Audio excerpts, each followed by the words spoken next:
Meus queridos, nós estamos hoje com o coração alegre, celebrando a solenidade do Natal de nosso Senhor Jesus Cristo, a liturgia da missa do dia de Natal. Sempre nessa liturgia nós contemplamos este evangelho, o prólogo do evangelho de João, o capítulo 1 do evangelho, que é um texto mais do que teológico, um texto muito filosófico. João evangelista vem nos mostrar João Batista como aquele que apontou a palavra, né? No princípio era a palavra, no texto grego original é a palavra logos, ou do latim verbum, no português palavra. No princípio era o verbo, e o verbo estava com Deus, o verbum era Deus. O que é que representa isso para a nossa fé? Jesus Cristo, que nós contemplamos com os nossos olhos, por meio da iconografia, muito antes de se encarnar, ele existiu na eternidade unido ao Pai. Ele era a palavra que saía dos lábios do Pai, o verbum, o logos. Esta palavra, ela é eterna junto com o Pai e com o Espírito Santo, um Deus único. A palavra era Deus, estava com Deus, e no princípio ela estava com Deus, tudo foi feito por meio dela. O que quer dizer? Quando Deus Pai vai criar, nós acompanhamos no texto do Gênesis, quando o Pai diz: faça-se a luz, faça-se tal coisa, faça-se. Esta palavra criadora que brota dos lábios daquele que ordena, é o Filho, é o Verbo. E o hálito, o sopro, que leva a palavra até aquilo que vai ser criado, é o Espírito Santo. Olha a presença de Deus desde a criação, né? Deus que mostra a sua unidade. E esta palavra, ela se tornou carne, né? O versículo 14 desse prólogo vai dizer: e a palavra eterna se fez carne e habitou entre nós. O eterno sai da eternidade e entra no tempo, no espaço, na história, e se torna um de nós, de maneira tão simples e frágil, né? Essa é a história do amor de Deus que se mostra diante de nós. E o amor que é o amor verdadeiro, ele é capaz de se diminuir para chegar até o outro, né? Primeiro ponto para nós refletirmos: o amor grandioso, infinito, eterno, que era Deus, que é Deus, ele se manifesta na simplicidade, na pequenez. Ele se diminui, se comprime, se tornando um de nós. O rebaixamento do divino para o encontro com o ser humano. Será que nós também cultivamos no nosso coração essa capacidade de, às vezes, cedermos os nossos ímpetos, as nossas vontades, para nos achegarmos até o outro? Um grande ensinamento. Deus, para ser Emanuel, ou seja, Deus conosco, ele tem que se rebaixar, se diminuir, e nos ensina que o amor verdadeiro, ele é propenso a essas situações, porque senão não se achega ao outro. A palavra se fez carne e habitou entre nós, né? A palavra se comunicou. Hoje nós ouvimos na segunda leitura da carta aos Hebreus, Deus sempre falou com os seres humanos. Nós pegarmos no Antigo Testamento, nós vamos ver a voz de Deus que ecoa, mas era uma voz desconhecida, se ouvia ou se fazia ouvir, mas não se conhecia, não sabia de onde vinha. O texto da carta aos Hebreus, também meio filosófico, vai nos dizer: muitas vezes e de muitos modos falou Deus outrora aos nossos pais por meio dos profetas, mas isso não era suficiente.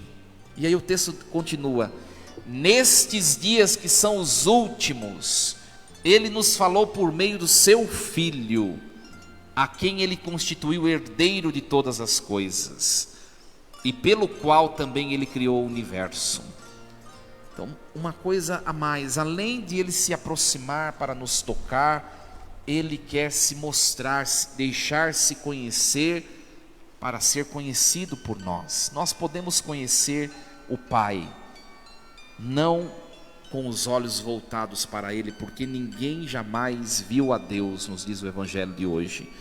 Mas nós podemos conhecer o Pai contemplando o Filho. Quem vê o Filho, no fundo, vê o Pai. Quando nós contemplamos aquela hóstia sagrada sendo elevada pelas mãos do sacerdote, nós contemplamos o corpo e o sangue de Cristo, e nós enxergamos ali a face de Deus, o Deus que às vezes nós pensamos estar tão longe de nós. Ele está presente.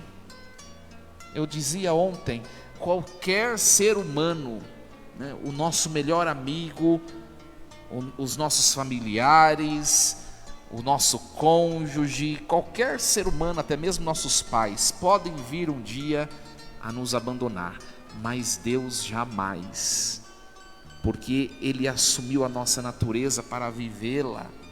Em tudo Ele viveu como nós, exceto no pecado, para mostrar que Ele está junto de nós. Alegria, esta é a alegria do mistério da encarnação. Nós temos um Deus que é próximo, que veio se mostrar. Nós podemos conhecer a Deus, e nós católicos temos a plenitude da revelação. Qual a nossa diferença em relação às outras religiões?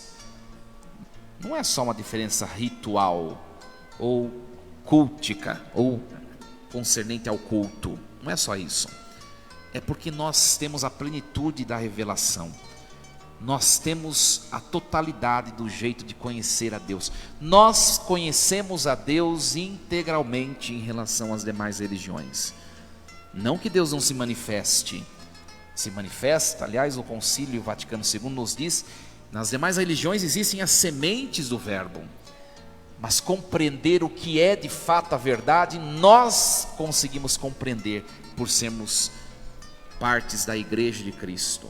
Nós sabemos a verdade, que Ele é um Deus que criou todas as coisas, que foi se mostrando e quis cultivar intimidade maior ainda com o ser humano, a ponto de se tornar um de nós. E mais do que isso, esse amor não para, o amor ele não desiste, o amor ele vai até o fim. Não bastou Ele se diminuir para caber num ser humano pequeno, frágil, insignificante, que foi depositado numa manjedoura, num lugar asqueroso. Não bastou isso para mostrar o amor. Olha só, Ele foi além, cresceu no silêncio de Nazaré, até chegar um momento para demonstrar de maneira mais profunda ainda esse amor, que é a cruz. Olha quanto nós somos amados por Deus, e às vezes nos sentimos sozinhos, abandonados e tantas coisas, porque somos ingratos no fundo. Nós temos um Deus que nos persegue, que é capaz de fazer coisas que nós até não compreendemos. Como pode se submeter a situações tão humilhantes, Ele que fez todas as coisas? Nós olhamos para o menino Jesus, talvez vocês não estejam enxergando, mas nós olhamos uma criança. Essa criança, ela é quem fez todo o universo. Olha quanta humilhação de Deus. Uma criança. E Ele escolhe nascer num lugar indigno para Ele. Se olharmos os descendentes da realeza de Davi, Salomão, Roboão e todos os reis que sucederam o trono do povo escolhido por Deus, todos eles viviam em palácios, né? Mereciam honras, a glória.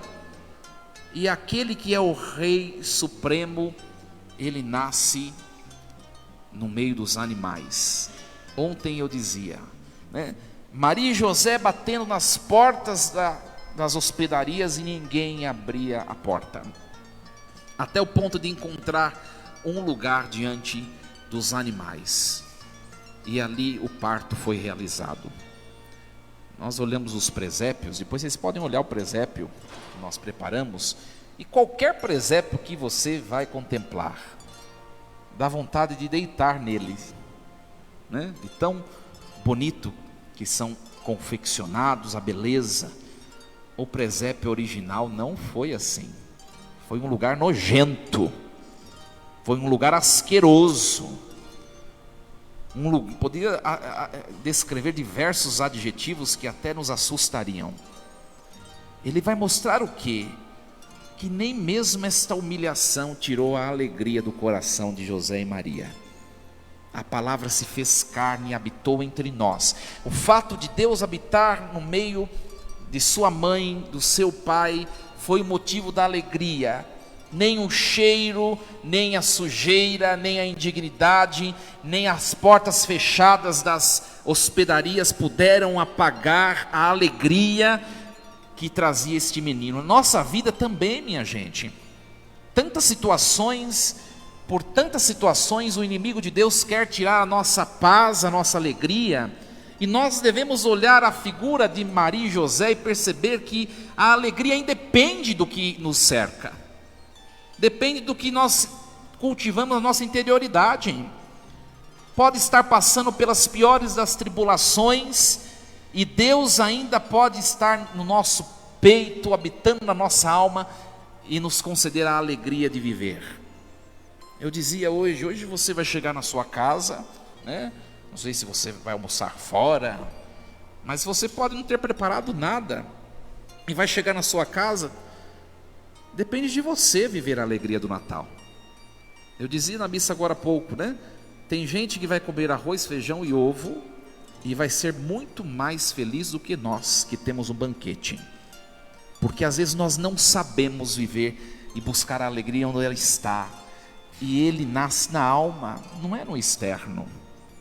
Viver, aproveitar as pessoas, dizer o quão importante elas são. Isso é fazer Jesus nascer no nosso coração. Coisas tão pequenas facilmente nos faz perder a paz. As dificuldades no trabalho, os problemas, as coisas que parecem não dar certo. O problema não estão nas coisas, os problemas estão em nós, do jeito que nós enfrentamos a vida. O sorriso não saiu dos lábios da Virgem Maria e de São José. Nem aquela vaquinha que estava mugindo perto, ameaçando pisar em toda a manjedoura, nem isso os preocupou, porque ela sabia quem estava nascendo. Você sabe a que Deus você serve?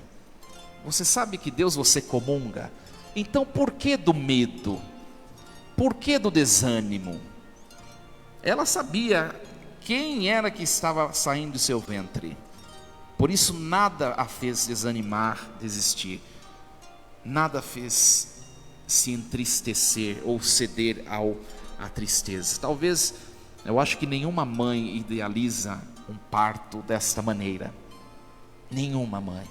Mas mesmo a fuga ou o descumprimento dos sonhos que ela trazia, nem isso tirou a sua paz. Aprendamos hoje com o evento encarnação, o evento nascimento, Natal de Jesus, e busquemos a alegria que está na nossa alma. Hoje brinde o nascimento de Jesus, celebre a vida. As dificuldades dos nossos dias, elas sempre vão existir. Hoje você vence e supera uma tribulação, amanhã vai surgir outra. Não coloque a possibilidade de ser feliz nisso, mas coloque naquilo que está em você. Que Deus nos ajude a contemplar o mistério do seu Natal, do Natal de seu Filho, e que nós possamos perceber que a felicidade verdadeira está na simplicidade das coisas. Assim seja. Amém. Um instante de silêncio, contemplemos essa palavra de hoje e o mistério do Natal de nosso Senhor.